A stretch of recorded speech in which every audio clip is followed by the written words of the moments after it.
Ens trobem al carrer Constitució número 21, davant d'un edifici construït a l'any 1921, el Molí de Meibel. En el procés d'industrialització valencià, la molineria de farines i arròs, juntament amb la d'olis, van ser els sectors impulsors d'aquesta.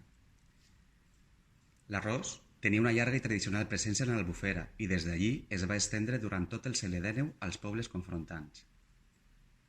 El molí que tenim davant es coneix com el Molí de Sant José, més conegut com a Meibel, que va pertànyer a Salvador Belloc Rodrigo, empresari dedicat al cultiu de l'arròs, que va millorar aquesta gramínia fins al punt de crear una nova varietat a la qual va anomenar Belloc.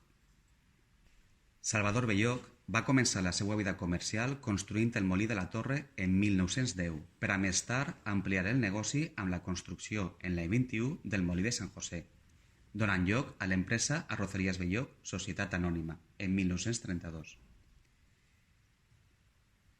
La producció d'aquests dos molins, junts, va arribar als 1.000 sacs diaris d'arròs, és a dir, un dels majors volums de molturació de tota València i comarques dedicades a aquest producte.